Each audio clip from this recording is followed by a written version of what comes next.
হযরত হোসাইন আলাইহিস সালামকে পরিবার সহ কারবালার ময়দানে শহীদ করেছে। এটার জন্য দায়ী কুখ্যাত ইয়াজিদ। মনে রাখবেন, ইয়াজিদকে দায়ী করতে গিয়ে ইয়াজিদের বাবা মুআবিয়া রাদিয়াল্লাহু তাআলাকে দায়ী করা যাবে না।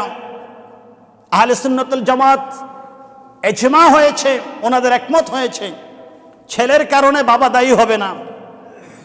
মুআবিয়া রাদিয়াল্লাহু তাআলা তিনি সাহাবী ছিলেন, উনি ওনার অবস্থানে আছেন। মনে রাখবেন, মানুষ হিসেবে ভুল ত্রুটি হতে পারে। সাহাবায়ে কেরাম আপনার নজরে, আপনি যখন পড়ছেন, আপনি যদি দেখতে পাচ্ছেন আপনার নজরে, আপনার গবেষণায় করতে করতে করতে করতে কোনো সাহাবীর কোনো কিছু আপনার সামনে চলে আসছে, আল্লাহর হাবিব পাক সাল্লাল্লাহু আলাইহি ওয়াসাল্লাম স্পষ্ট বলেছেন, ইযা যুকিরা আসহাবি ফামসিকু, যখন আমার কোনো সাহাবীর নেগেটিভ কোনো কিছু তোমাদের সামনে চলে আসে, ফামসিকু, তোমাদের জিহ্বাকে আটকিয়ে দাও, এটা বন্ধ হয়ে যাবে, এখানে আর কথা হবে না, কারণ তারা আমার সাহাবী। তাদের রেজাল্ট কি হবে আল্লাহ বলে দিয়েছেন, রাদিয়াল্লাহু আনহুম ওয়া রাদওয়ান। হযরত সাইয়্যিদুনা আবু বকর থেকে একেবারে যেই সাহাবী 110 হিজরিতে একেবারে শেষে ইন্তেকাল করেছেন, সকলের ব্যাপারে কাউকে বাদ দেন না, আল্লাহ বলে দিয়েছেন তারা আল্লাহর প্রতি খুশি, আল্লাহ তাদের প্রতি খুশি। আজ জীবনের মাঝখানে কি হয়েছে সেগুলা দেখার বিষয় না, দেখা যাবে না। এই জন্য আহমদ ইবনে হাম্বল রহমতুল্লাহ আলাইকে যখন প্রশ্ন করা হলো, আমরা দেখতে পাই সাহাবায়ে কেরামদের মাঝেও বিভিন্ন সময় আপনার মতানৈক্য হয়েছে। সিফফিনের যুদ্ধ, বিভিন্ন যুদ্ধের বিষয়গুলো যখন চলে আসে ইতিহাস পড়তে পড়তে, আহমদ ইবনে হাম্বল রহমতুল্লাহ আলাই এই উম্মতের মধ্যে বড় ইমাম ছিলেন।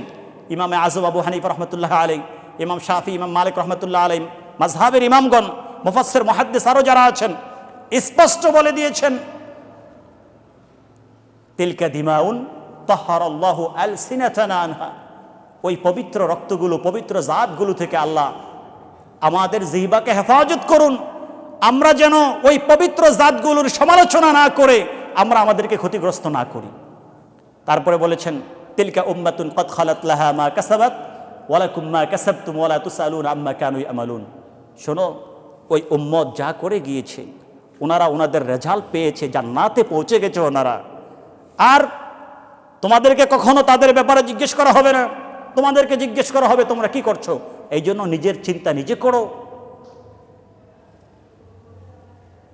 সারা পৃথিবীর ওলামায়ে কেরাম এই জন্য একমত পোষণ করেছেন, এজমা হয়েছেন, সাহাবায়ে কেরামের সমালোচনা করা যাবে না, তিনি যেই হোক। আল্লাহ রাব্বুল আলামিন আমাদেরকে হেফাজত করে বলুন আল্লাহুম্মা আমিন।